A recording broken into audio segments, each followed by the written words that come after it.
Bismillahirrahmanirrahim. Rabbi shrah li sadri wa yassir li amri wahlul 'uqdatam min lisani yafqahu qawli.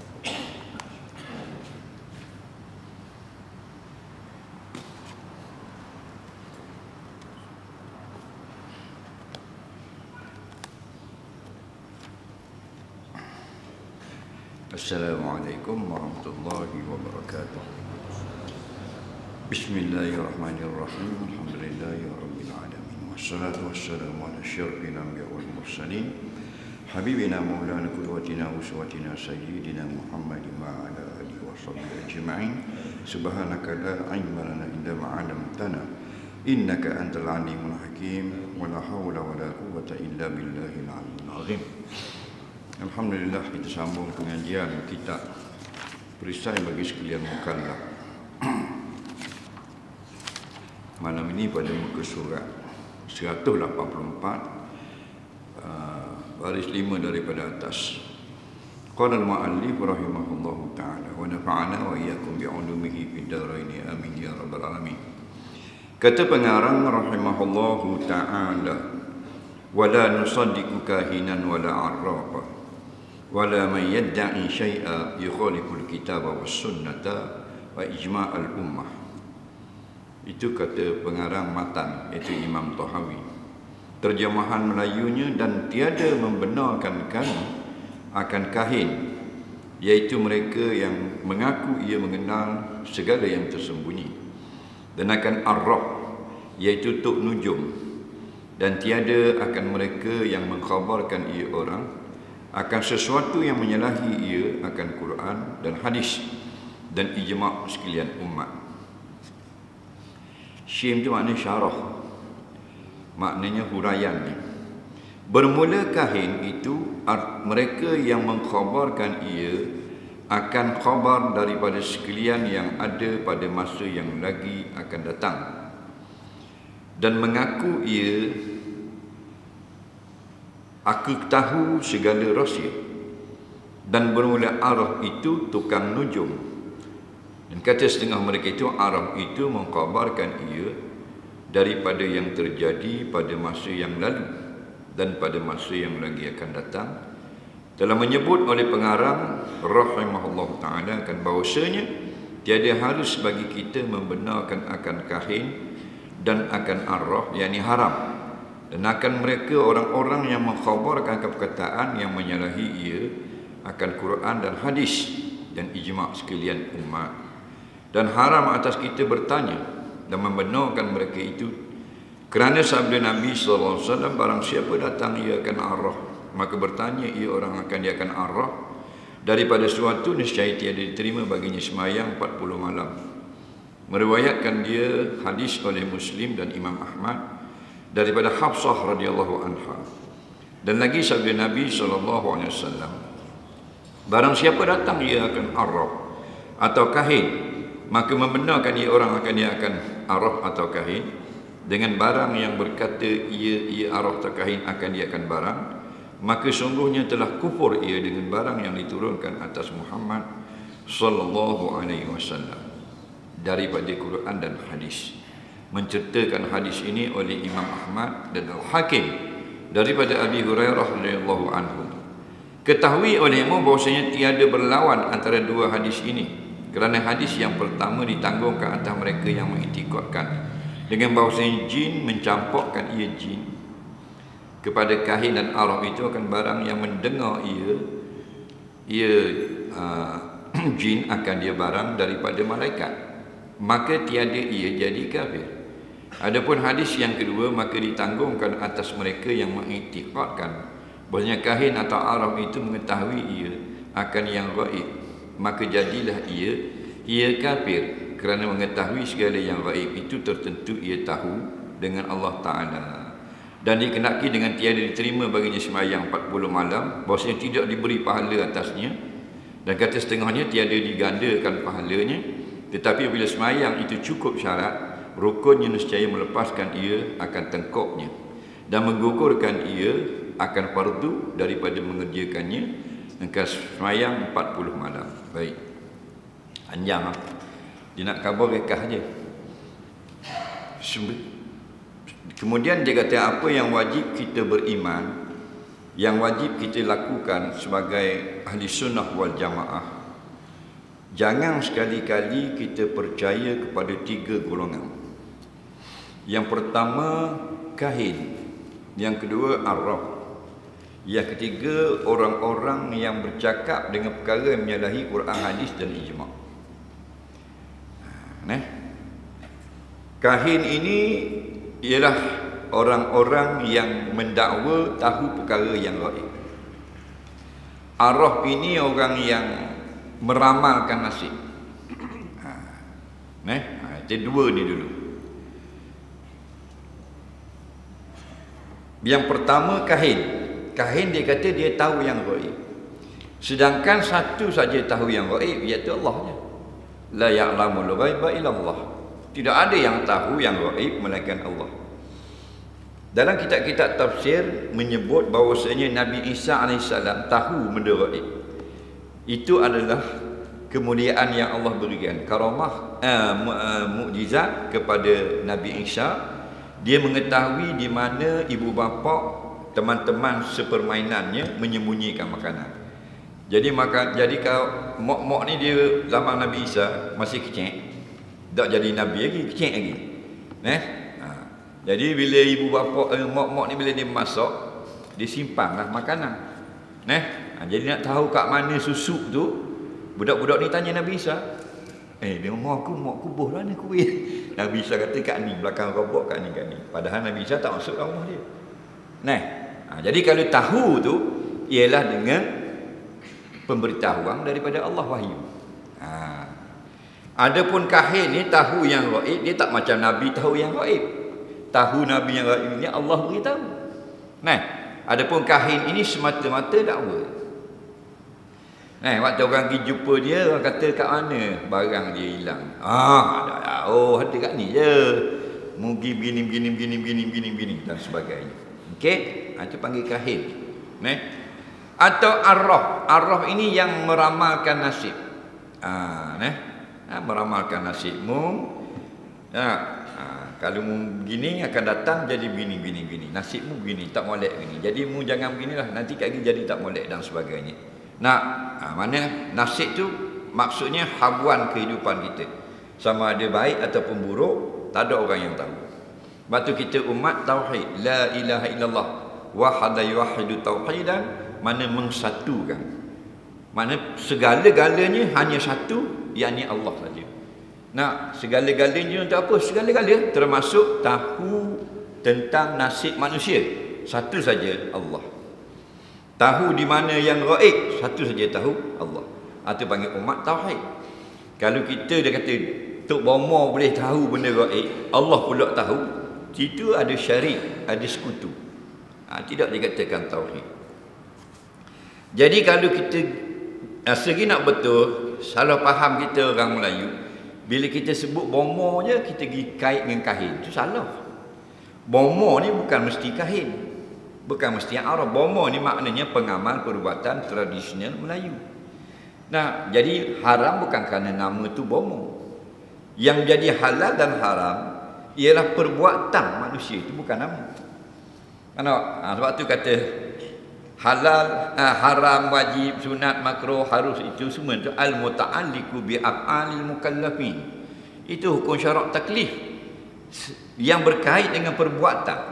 Jadi yang menjadikan bomo itu halal ke haram bukan bomo tu, kaedah dia merawat. Kaedah dia merawat itulah menyebabkan halal ataupun haram. Okey, dia pergi jumpa Tok Omar, panggil pokso Tok Omar. Dia kata sakit belakang sakit belakang dia ni.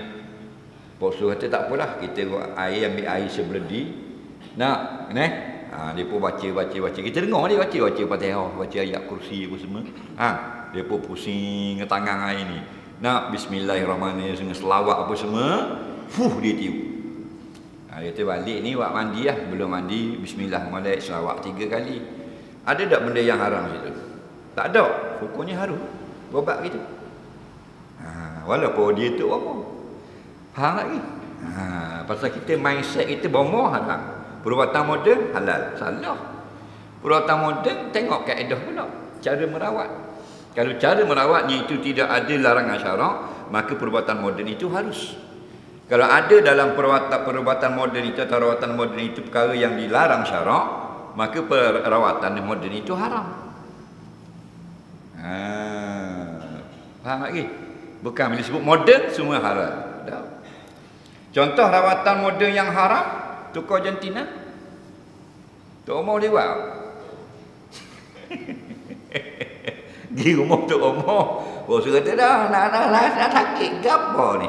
Kita nak sakit benda kita pun nak jadi buat orang, nak jadi mek orang pula. Nak buang air gelibet, nak buka lipat. Boleh tak Tok Omar buat? Boleh. Kerak zakat bubuh farak boleh? Tak boleh, kena perubatan moden. Bangkok, Sydney, Brisbane, Island. Betul tak? Itu moden. Halal ke haram? Al-mughayyirati khalqallah. Allah laknat mereka yang mengubah ciptaan Allah. Itu rawatan moden. Sebab tu Nabi pesan, tadawaw wala tatadawaw biharamin. Buat ba'ah. Cara mana pun orang ni seng-seng. Orang ni buat India, tobik India. Orang ni tobik Arab. Orang ni Tok Omar. Orang ni sepita bayar. Orang ni sepita kerajaan. Apa? Cuma wala tatadawaw biharam.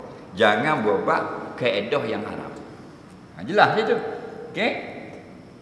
Jadi di antara bongo yang haram, kita ziarah dia untuk tengok saja pun tak boleh dah.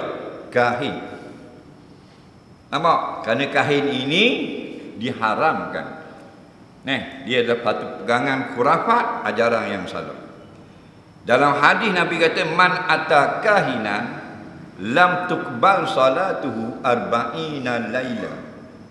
Siapa yang pergi kepada kahin, iaitu orang yang kata tahu benda yang tersembunyi.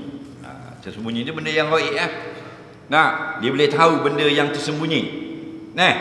Maka tidak diterima semayangnya 40 malam. Maksudnya 40 hari 40 malam. Sehari semalam 5 waktu, 5 kali 40 berapa? 200 waktu. Tak 5. Kata Imam Nawawi rahimahullah taala, wajib dia solat tetap juga balik daripada rumah kahing tu, dia wajib juga solat 40 hari. Cuma solatnya itu tak ada pahala. Dan di akhirat dia tidak akan didakwa kerana meninggalkan solat. Itu je. Cuma 40 malam tu lam tuqbal, tidak diterima. Maksudnya tidak diberi ganjaran. Sebab terjadi satu persoalan tentang hadis ini, ulama kata oleh kerana dah tahu dah lam tuqbal salatuhu arba'ina laila, tidak diterima semayang 40 hari, dah balik pada rumah Tok Omar ni kena semayang. Itu ulama buat bahasan. Jawab kata ulama, tetap wajib kena buat 40 hari ni. Cuma tak ada bayaran, tak ada ganjaran, tak ada pahala. Dan di akhirat dia sudah terlepas daripada tuntutan. Lepas tu dia tuntut atas batang leher. Dia tidak lagi didakwa kerana meninggalkan solat. Faham lagi? Bila tu? Kalau pergi saja. Dia tak percaya. Saja nak tengok je, ambil suasana je. Faham lagi? Tidak percaya. Hak tu Omar tu loya bubuk ke lebong ni tak percaya. Dia pergi saja je. Faham? Awak nak jalan-jalan je. Faham? Yang ni haram, dosa besar, jadi fasik.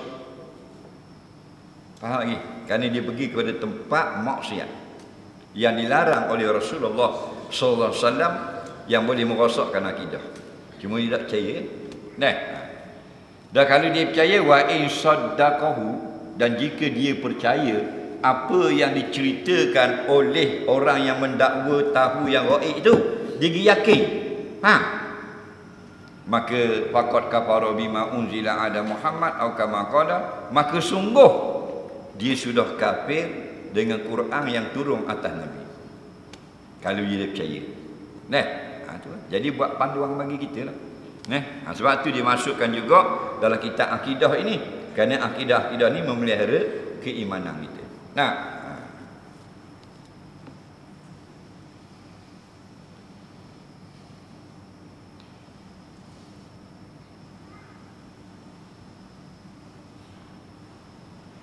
Tiada diterima baginya semayang 40 malam je, bahawa tiada diberi pahala atasnya. 40 malam tak ada pahala. 200 waktu tak ada pahala. Dan kata setengah, tiada digandakan pahala. Tetapi apabila semayang itu cukup syarat rukun, betul belaka dia buat 40 hari 40 malam, nescaya melepaskan ia semayang akan tengkoknya. Maksud lepas tengkok, dia tidak lagi didakwa meninggalkan solat. Sebab kita ni jauh start pada balik. Kalau ada sehari kita tinggal solat seumur hidup, sehari itu akan dipanggil kita dan akan ditanya. Tak lepas kau kita. Nah.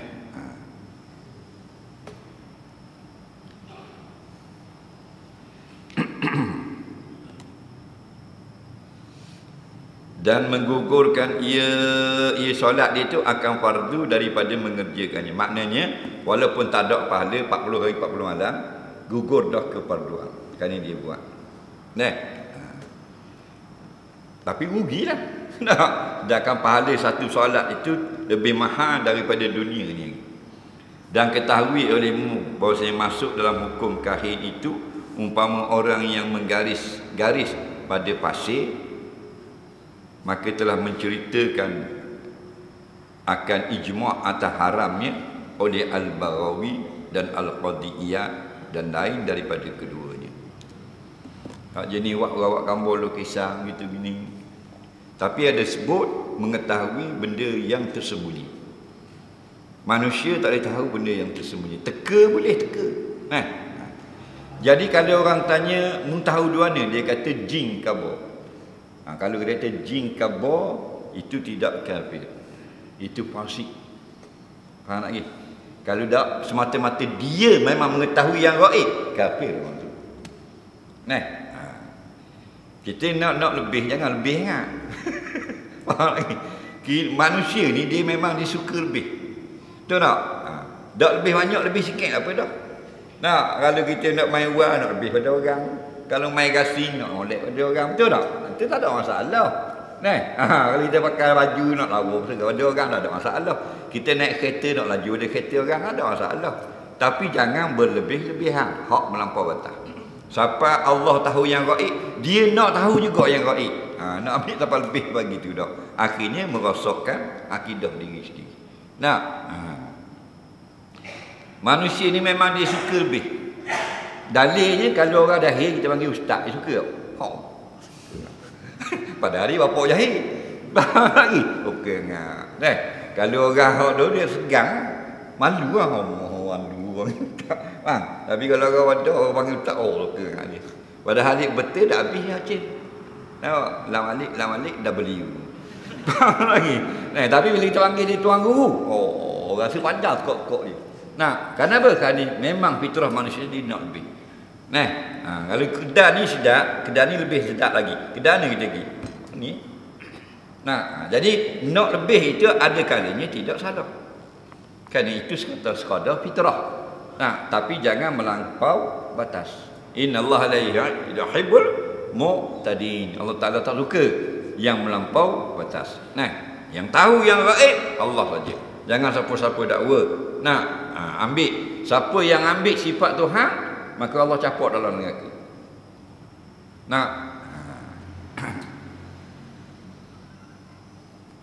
Dan wajib atas pemerintah kerajaan baru ni lah, dan atas tiap-tiap yang kuasa melarang dan menghilangkan akan pekerjaan sekalian tukang nujum dan kahin dan arwah.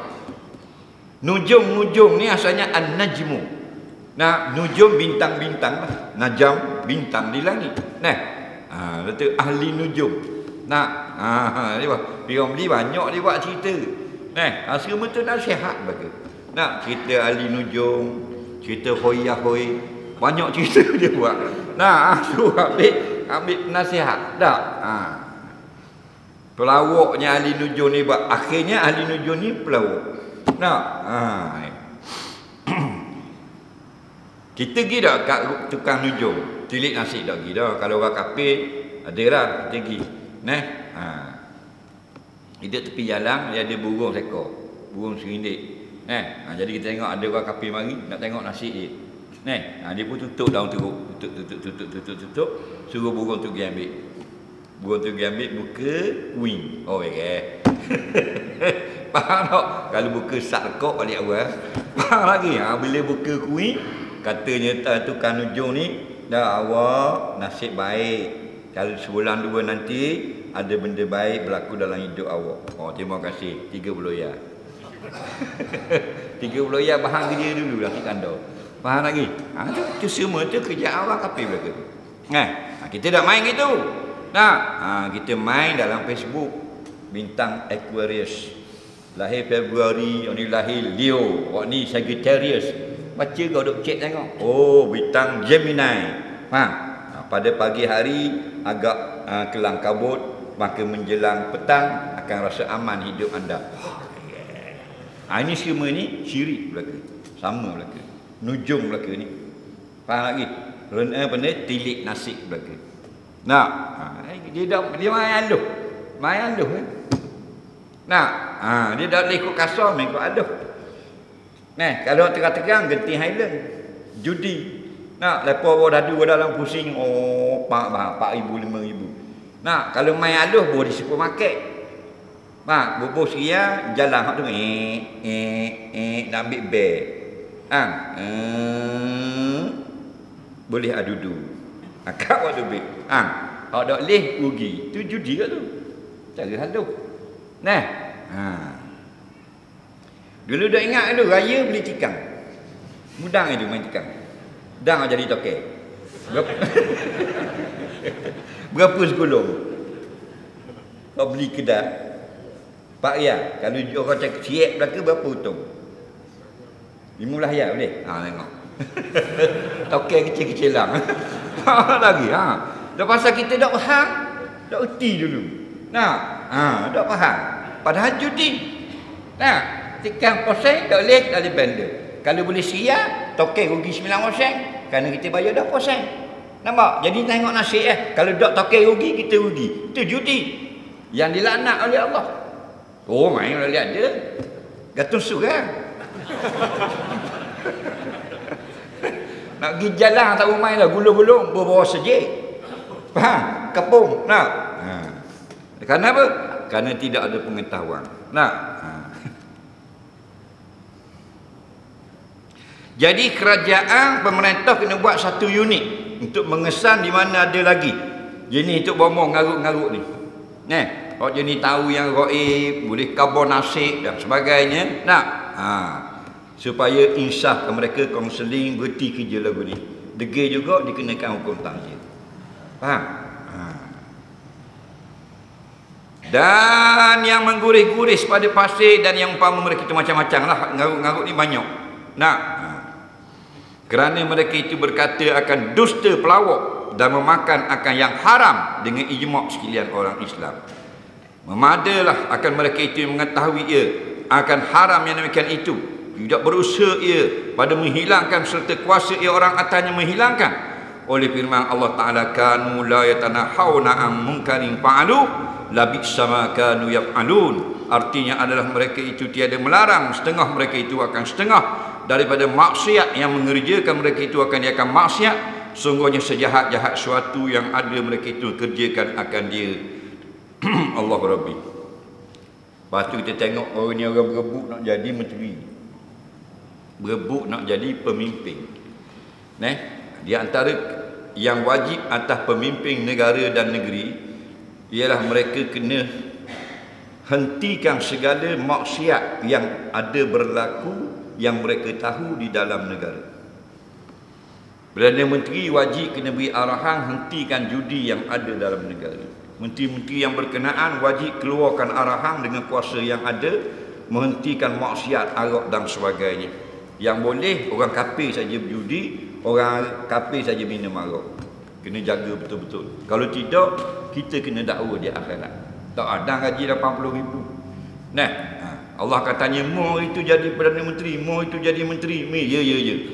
Dan mu tahu tak bahawa judi berluasa dalam negara kita? Tahu? Mu buat tak? Tak buat. Tak buat kena. Berat. Kita tak tahu suka sangat. Mulai lembu kalau jadi menteri boleh suka sangat.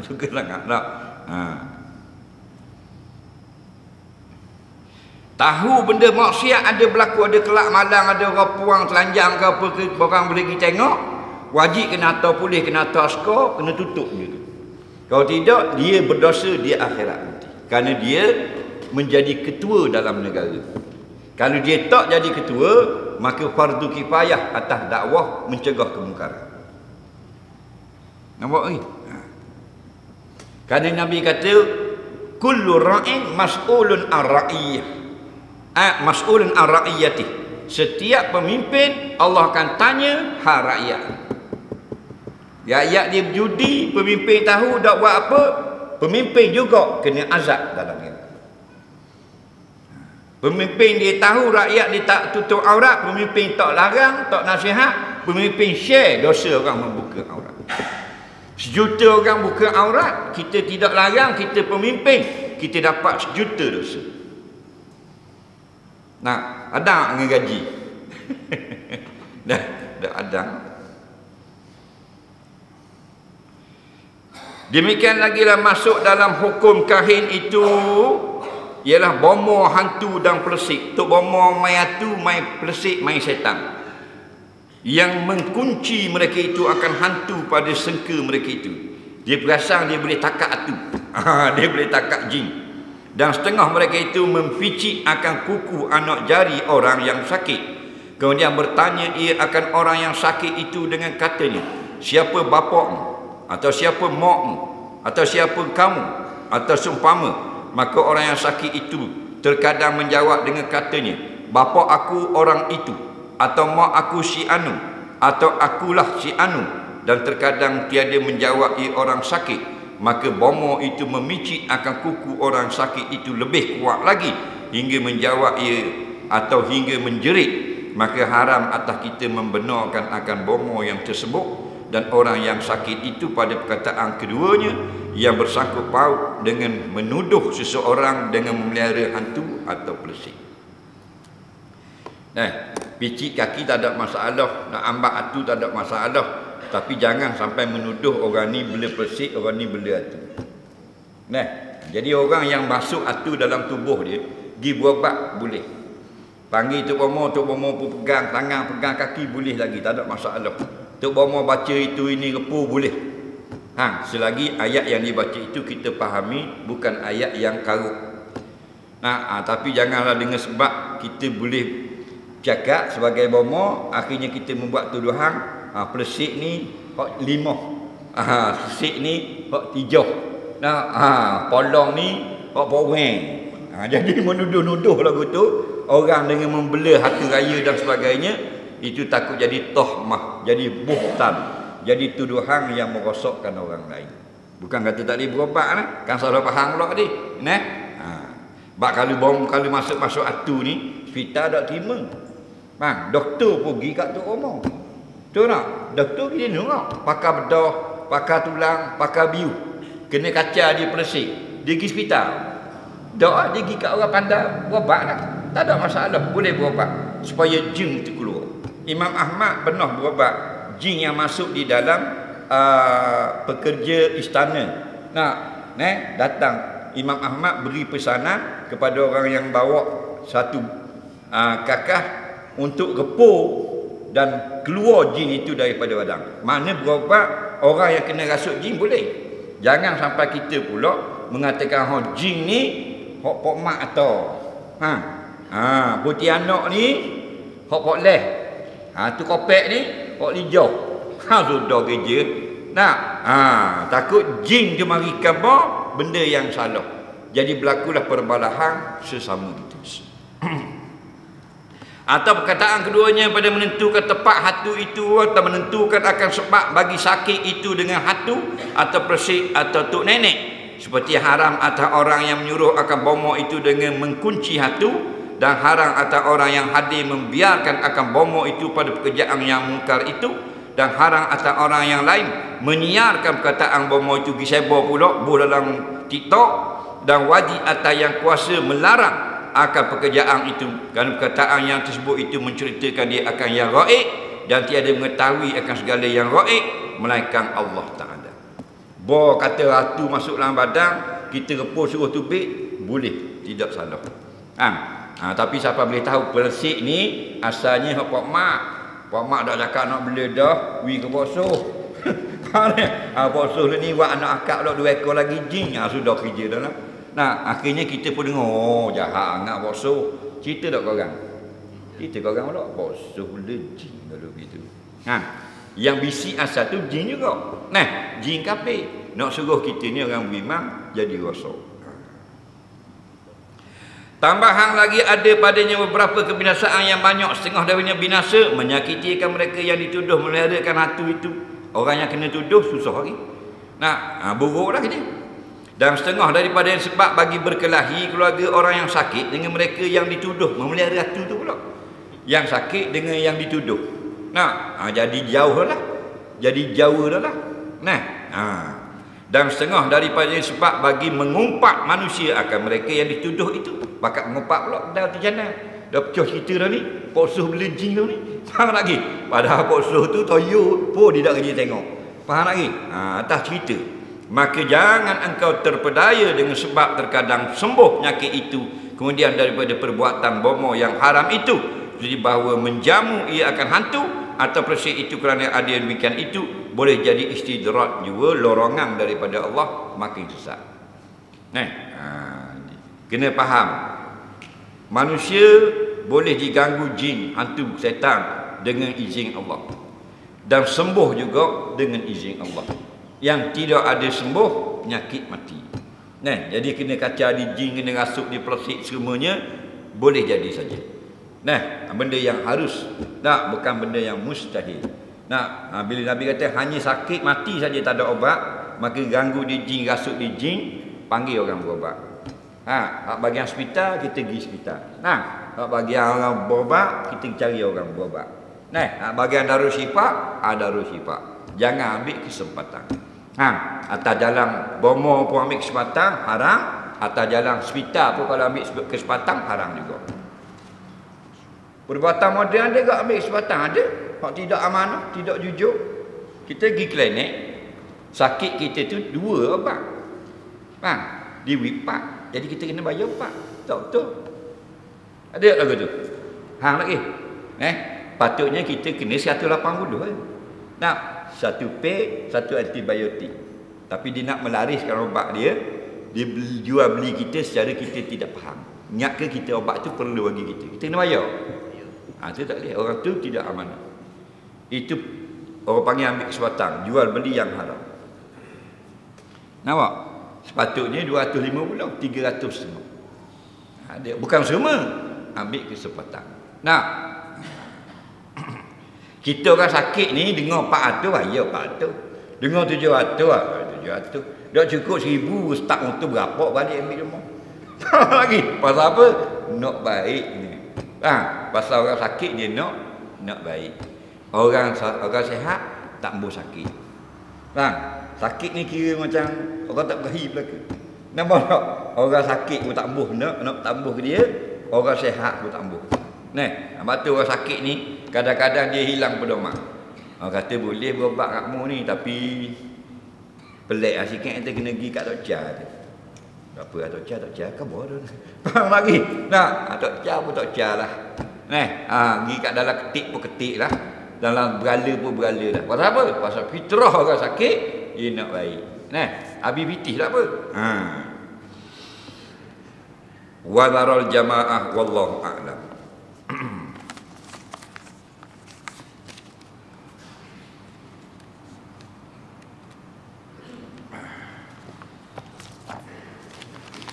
Sebelum kita jawab soalan, ada lebih kurang 10 soalan.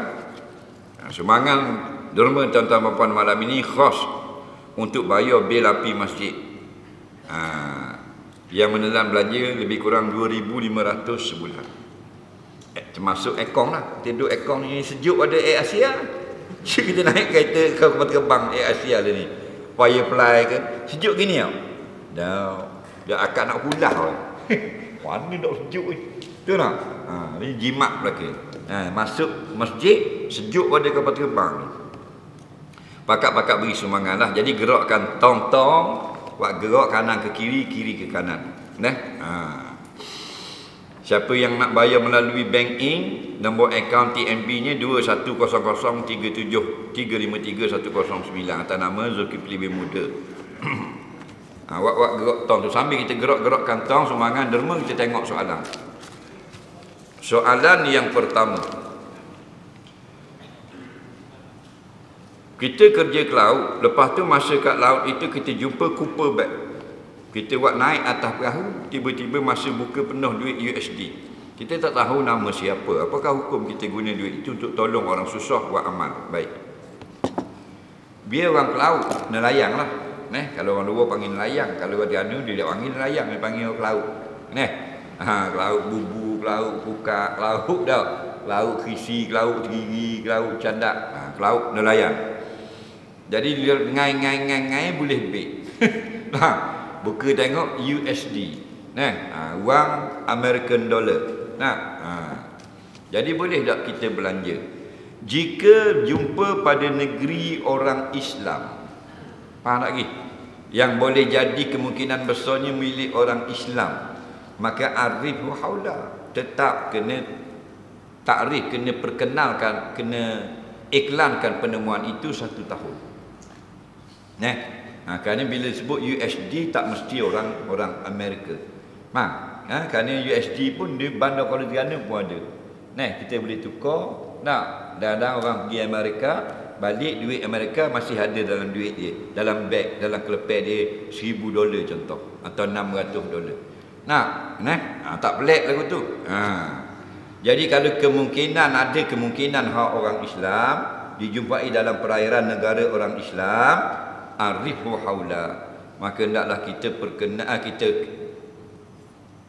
iklankan penemuan itu selama 1 tahun. Selepas 1 tahun tidak ada datang menuntut tuannya, boleh kita milik atau sedekah.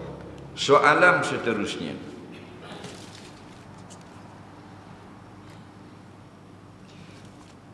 apakah hukum beli siling 50 sen dengan harga RM150? Sah atau tidak? Duit 50 sen kita nak beli 150. Apa sebab? Duit 50 sen ni seling, kita nak beli RM150. Sebab apa? Dia jawab.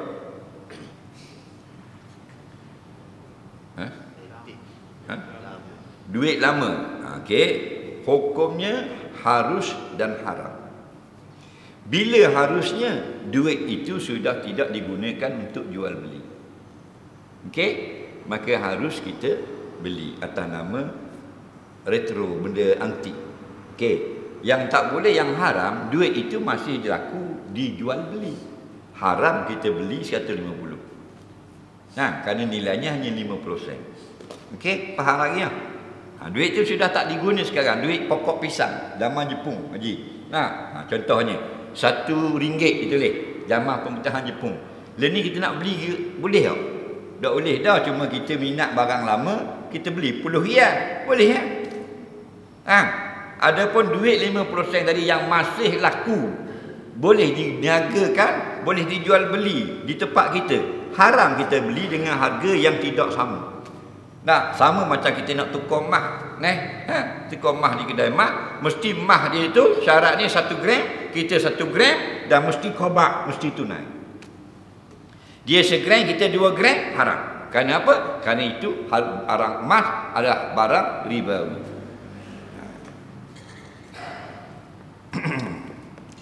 Soalan seterusnya,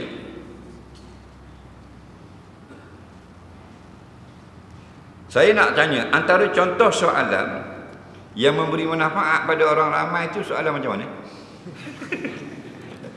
Macam-macam dia tanya.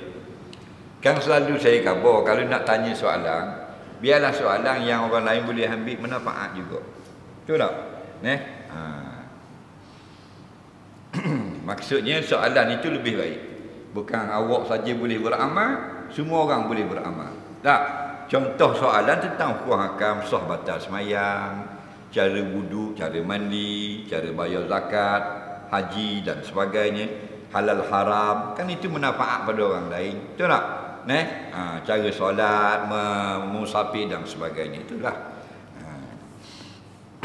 Dan ada yang soalan yang tak beri manfaat pada orang lain, hanya puas hati kita seorang ni. Nah, soalan provokasi, dia sakit hati ketua imam, gerak dia buat soalan. Faham lagi?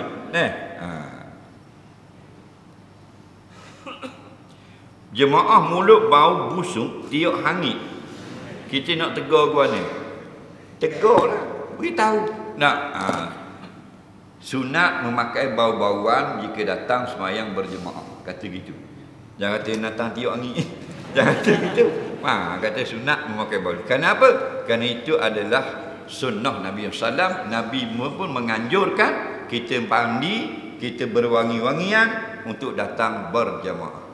Lebih-lebih lagi pada hari Jumaat. Mudah-mudahan dia akan memberi pengajaran dengan kita kata lagu tu.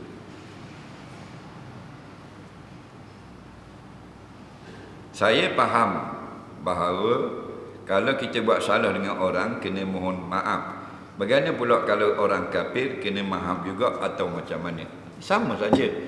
Orang kafir ni ada dua. Satu orang kafir yang dikata sebagai zimmi. Maka ini terpelihara kehormatan dan harta bendanya. Tak boleh kita buat sewenang-wenang. Kalau salah, kena minta maaf. Satu lagi kafir harbi. Harbi ni kafir yang wajib kita lawan.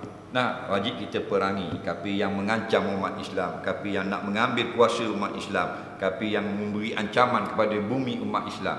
Itu tidak ada maaf tu. Okey? Kenapa? Kerana kita wajib perangi mereka itu. Soalan seterusnya. Kita solat subuh lupa baca kunut, kita turun lutut sampai latar dah, baru ingat kunut dah baca. Naik baca terus ke buat sujud sawi atau macam mana? Dengar baik-baik. Siapa yang tertinggal sunat, bukan rukun, tertinggal perkara sunat, termasuk tertinggal baca kunut subuh. Baca kunut subuh hukumnya sunat abad. Sunat yang berat, banyak pahalanya. Okey. Jika kita tertinggal, kita pun turun. Allah, patutnya baca kunut. Tak, turun. Allah. Jika sudah sampai 7 anggota di atas lantai, bermakna sudah sah sujud, tidak boleh naik dah. Okey?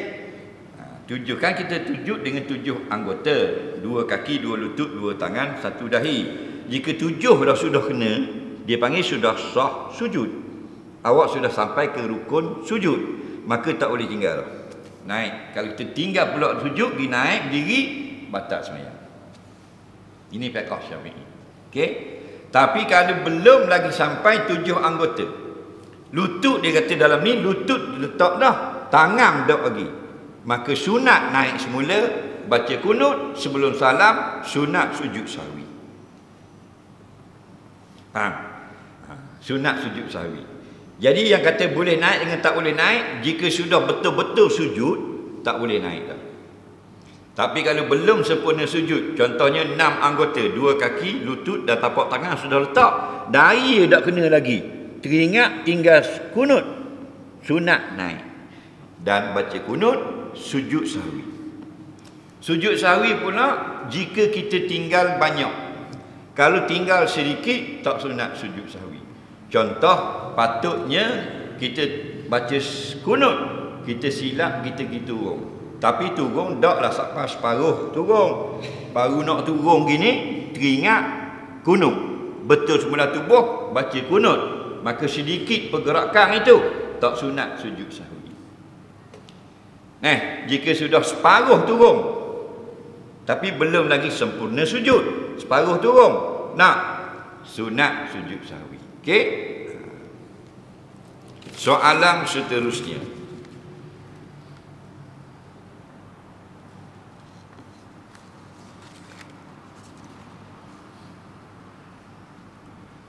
Apakah maksud Nabi nak bakar rumah orang yang tak mau solat berjemaah di masjid? Bukan maksud nak bakar, bunuh orang tu. Maksudnya sangat menitik beratkan kewajipan solat Jumaat. Ini pandangan kebanyakan fuqaha, maksud Jumaat itu solat Jumaat. Dan kalau ditakwilkan dengan makna solat jemaah, pakai makna solat jemaah, makna sangat-sangat disuruh solat jemaah dan sangat dicela semayang sendirian sehingga Nabi sampai nak bakar rumah, bukan nak bakar sungguh. Nak macam mak dia lah, dia nak suruh anak dia naik tahu rumah. Aku katok orang kayu ni kan. Nak katok sungguh ke nak suruh naik tahu rumah? Nak suruh naik tahu rumah. Tapi sungguh je nak suruh tu, sampai awak lalu ambil cakur. Faham lagi? Takkan nak cakur anak dia, matilah anak dia. Faham? Takkan nak pergi bakar rumah orang, mati habis lah. Nak? Itu maksud kata ulama lah.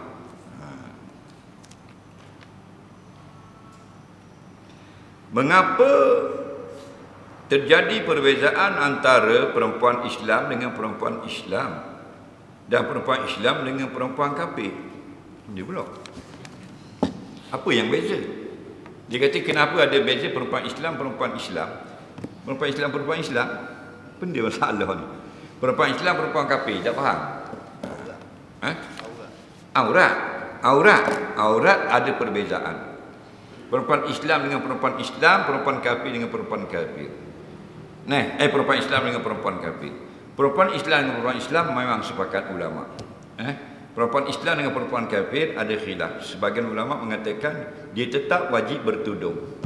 Tak boleh buka tudung. Dia hanya dimaafkan aurat ketika bekerja, iaitu diselok lengan nak basuh pinggang, dan dia tidak wajib pakai stokeng. Dilihat oleh perempuan kafir kerana apa? Payah nak pakai stokeng, duduk satu bilik belajar di Auckland, New Zealand. Faham? Tapi kita bukan duduk Auckland. Duduk kolej pipi air. Faham? Pakai spender pergi mari-mari lah bilik. Nampak tak? Haram. Okey? Kena jaga. Dan lagi pula kalau kita mendedahkan aurat, maka samalah kita dedahkan seperti pada laki-laki kafir. Maka aibnya aurat perempuan muslimah itu diketahui oleh perempuan kafir hingga boleh dia berceritakan kepada suaminya. Kerana mereka itu tidak sebagaimana amanahnya orang perempuan yang Islam. Soalan seterusnya, adakah boleh sebelum potong tangan pencuri dibiuskan dahulu? Jawabnya, ya.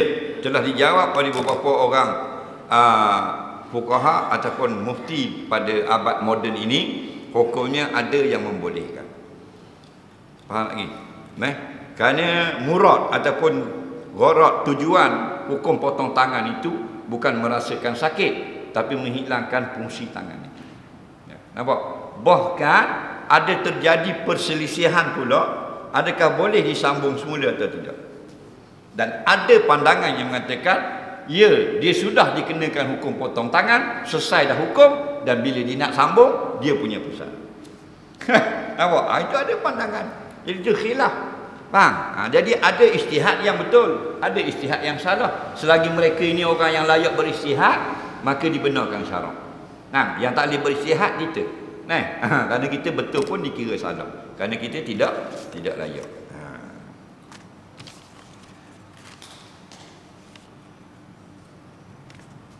Soalan seterusnya, adakah sedikit cecair putih keluar bersama mazi, adakah itu mani? Dia mazi dengan mani, dia beza. Keluar mazi dulu, mani itu kemudian.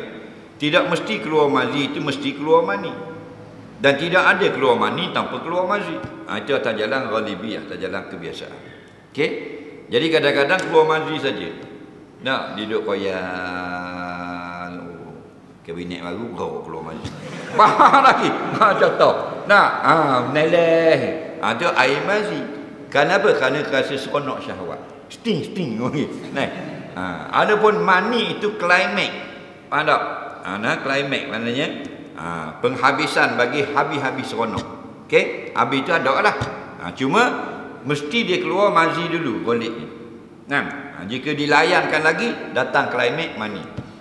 Mazi itu jernih, mani itu keruh. Mazi itu licin, mani itu kasar. Mazi itu meleleh, mani itu memancut. Itu beza dia. Mainkan mani warga emas. Tidak memancut lah. Lost power. Itu beza dia. Jadi kalau awak kata keluar mazi, lepas tu ada benda yang putih, kalau ada perasaan sangat-sangat syahwat, sehingga syahwat, nak klimaks lah, maka itu mazi. Tapi dia keluar kemudian daripada mazi.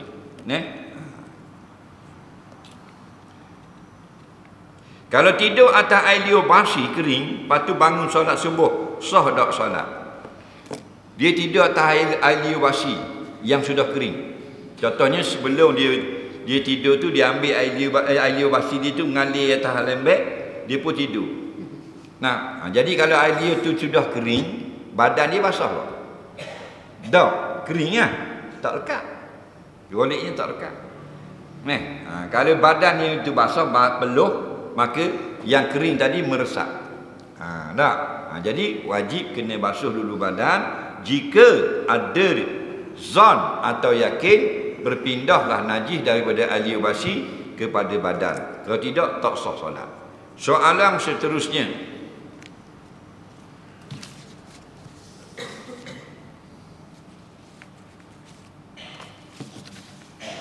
benarkah kita sekarang berada pada fasa 4 di mana Dajjal akan muncul? Bagaimanakah persediaan kita? Benarlah. Kita duduk pada zaman maknanya huru-hara. Zaman sekarang ni zaman huru-hara. Selepas zaman huru-hara, klimaks huru-hara itulah terbit tokoh huru-hara terpenting dalam sejarah peradaban manusia, Dajjal Al-Masih. Kita ni huru-hara dah ni. Huru-hara. Hak menipu, hak lebong, hak bunuh, hak habis teh dah. Rosak habis dah. Ulama pun orang maki hama, orang carut. Orang cakap lebong pun orang suka. Banyak kes rasuah boleh pakat. Nanti keluar Dajjal. Macam mana persediaan kita? Persediaan kita bukan setelah ada Dajjal. Persediaan kita daripada sekarang. Mantapkan akidah, lakukan amal soleh, jangan tinggal. Selalulah membaca doa-doa atau ayat-ayat yang menjadi pelindung daripada Dajjal. Faham lagi? Jangan tinggal baca surah Al-Kahfi. Tak baca satu surah, bacalah muqaddimah dan khawatim. Muka depan Al-Kahfi, muka belakang Al-Kahfi. Itu semua tu menjaga kita daripada fitnah Dajjal. Kalau sekarang lagi kita jaga amal kita, kita ada link, kita tak putus hubungan dengan Allah, Allah tidak akan menghampakan kita ketika Dajjal keluar. Tapi sekarang kita sudah ikut kuncu-kuncu Dajjal. Maka bila keluar sipu, awak balik awal kita.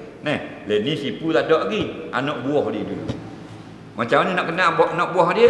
Mereka menyuruh kepada yang mungkar, melarang kepada yang ma'ruf. Nampak? Siapa saja yang menyuruh mungkar, larang ma'ruf, dia adalah tentera Dajjal. Kalau tentera sekarang orang dah ikut dah, to big general, balik awal. Solat jemaah rakaat akhir saya bangun sebab saya masbuk. Tiba-tiba sebelah saya sama-sama masbuk tadi, dia undur jadikan saya imam. Boleh atau tidak? Boleh.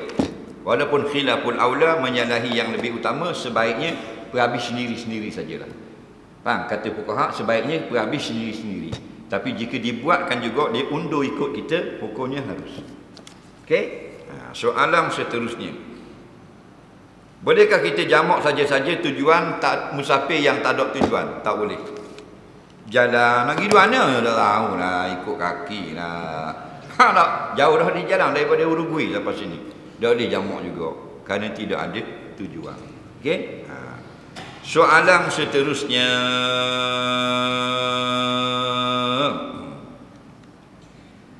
Ada orang kata dia tak solat tapi dia boleh dapat pahala cara lain. Tak betul. Kerana solat itulah yang menyebabkan benda lain dapat pahala. Tak ada solat, tak ada lah. As-solat tu umududdin. Solat itu tiang agama. Tak ada solat nak letak di mana? Faham? Nabi kata awwalu ma yuhasabu 'alaihi al-'abdu yaumal qiyamah as-solah. Awal-awal yang Tuhan akan tanya dulu pada seseorang hari kiamat, solat dulu. Ada solat, ada hak lain. Tak ada solat, balik awal. Man la salata lahu la dina lahu. Siapa yang tak ada solat, tak ada lah agamanya yang lain. Nampak?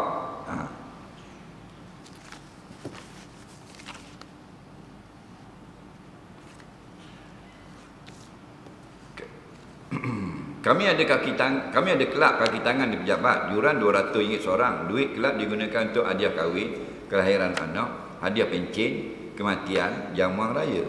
Hujung tahun kami buat jamuan akhir tahun dan beli hadiah pada setiap ahli kelab. duit lebih itu kami beli hadiah dan buat cabutan bertuah masa jamuan akhir tahun. Ada kawan kata tak boleh buat cabutan bertuah, katanya haram, macam berjudi lah. Betul ke? Baik. Dia gini, kalau kita nak buat yang jadi berjudi, cabutan bertuah, ialah kita kena beli kupon. Kalau kupon itu tidak dibeli, dia tak akan jadi judi. Okey? Contohlah ni banyak orang buat cabutan bertuah dapat motosikal. Banyak apa program buat lagu tu tak? Nak tarik orang. Okey? Orang peserta mari dia beli kupon. Dia masuk persenjataan, dibayar RM100. Okey? RM100 contohnya. Jadi dapat t-shirt. T-shirt tu 30 riyal je. 70 riyal tu kupon untuk masuk penyertaan cabutan bertuah. Betul tak? Faham? Ini judi. Yang tidak judi, tidak ada bayaran untuk kupon. Faham lagi? Dia beli harga baju RM50. Memang baju tu RM50. Siapa yang beli baju dapat cabutan, kupon cabutan bertuah. Boleh. Nah, Sabasun kata kalau orang beli di sini RM50 ke atas dapat kupon cabutan bertuah. Boleh. Sebab orang tu tak beli kupon, beli barang. Dia beli gula, dia beli Milo, dia beli kopi, dia beli telur. Faham? Sampai RM50 dapat satu kupon. Boleh. Yang tak boleh bayar harga kupon itu. Itu judi. Faham? Bila kita bayar harga kupon RM50, kita bernasib baik, kita akan dapat RM15,000. Y16 RM15,000 mesti. Hanya bayar RM50. Duit lebih pada tu RM15,000 tu duit mana? Duit orang beli kupon yang lain kan? Faham lagi? Jadi mereka tidak bernasib baik, hilang RM50. Kita bernasib baik, dapat RM15,000 dengan bayar RM50. Itu judi. Jadi kalau kita buat kelak ke apa sahaja, jangan jual kupon. Faham lagi? Kalau duit hak sumbangan ahli atas tabarruk, tak ada masalah. Kalau buat kutipan baru untuk buat cabutan bertuah, tak boleh. Soalan seterusnya. Saya solat tahiyat masjid dibolehkan ketika imam sedang khutbah Jumaat. Kalau ketika Tok Bilal sedang pesan tak boleh bercakap tu, saya baru semayang sunat qabliyah, adakah boleh lagi? Jawabnya boleh.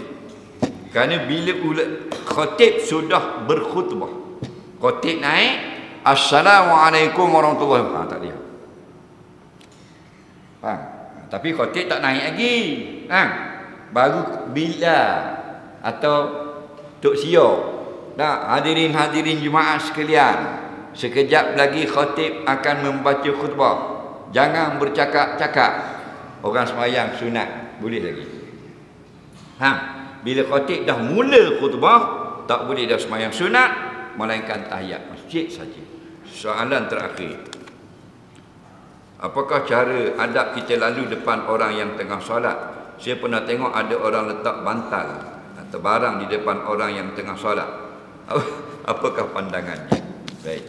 Dia kata kawan dia nak lalu depan orang semayang, dia gebur bantal depan dia. Dengar baik-baik. Hukum orang yang solat ada dua. Satu, dia menggunakan sutrah. Yang kedua, dia tidak menggunakan sutrah. Sutrah ini maksudnya hadangan yang menyebabkan orang haram lalu antara dia dan hadangan tadi. Contoh, sejadah. Siapa yang semayang atas sejadah, maka haram orang litah atas sejadah. Atas pada sejadah tidak haram.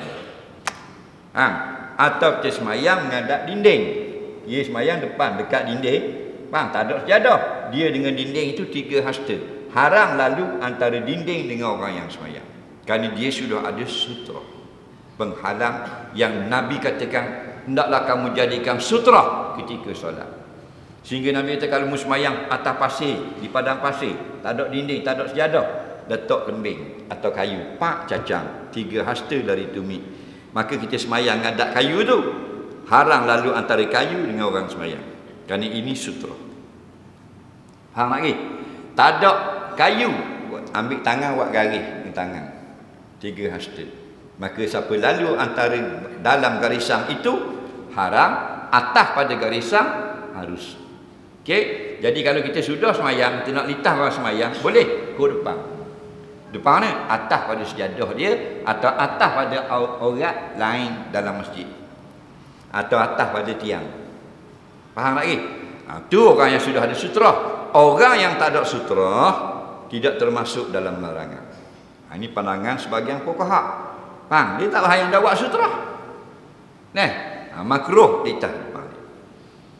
Ataupun dia semayang ada sejadah tapi depan pintu kan. Orang nak masuk dalam masjid, dia duduk depan pintu semayang. Maka orang yang litas depan muka dia tidak haram. Kerana dia menghalang lalu orang. Faham lagi? Habis dah. Ada soalan lisan tak? Tak pernah tanya.